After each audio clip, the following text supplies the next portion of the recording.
Buongiorno,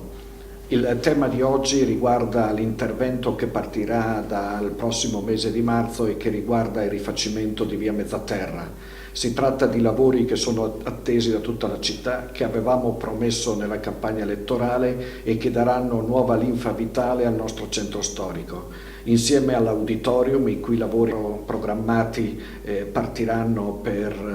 aprile-maggio, daremo un nuovo lustro alla città, soprattutto daremo un nuovo lustro e una nuova vivibilità al centro storico, che ha la necessità di poter essere adeguato col resto della città. Sono due interventi estremamente significativi, sono due interventi che, a partire da quello di via Psaro e per finire ai lavori che occuperanno il Bembo, costituiranno un motivo di grande orgoglio per quanto riguarda le attività culturali e per quanto riguarda il futuro complessivo della nostra città. Vogliamo che il centro storico sia veramente il luogo da cui ripartire per una progettualità di lungo periodo che, partita con via Psaro, possa costituire il lancio poi dell'intera città di Belluno, comprese le frazioni, perché soltanto a partire dalla nuova vitalità del centro possiamo poi costruire gli interventi che abbiamo già messo in atto e che programmeremo per il futuro per quanto riguarda le frazioni. Vogliamo una città, cioè, che a partire dal centro, che costituisce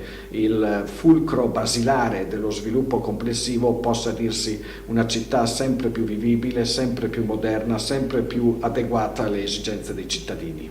Vogliamo che sia sempre più concreto un rapporto assolutamente consolidato fra il centro e le periferie. Vogliamo farci come esemplificazione concreta ricordo di quello che è stato l'insegnamento di Menenio Agrippa: il centro che vive soltanto grazie alle frazioni, una periferia che vive soltanto grazie al centro. Questa città ha bisogno di questa stretta interrelazione perché la periferia non si senta abbandonata, perché il centro si senta guida e concreta sintomo di operatività a favore di tutti. Ritengo opportuno ringraziare tutti coloro che hanno potuto apprezzare il mio intervento in occasione della prima uscita su YouTube. Ritengo che io debba ribadire come la mia disponibilità a poter sentire le opinioni di tutti e sono a disposizione, sono ben felice di poter continuare questo dialogo con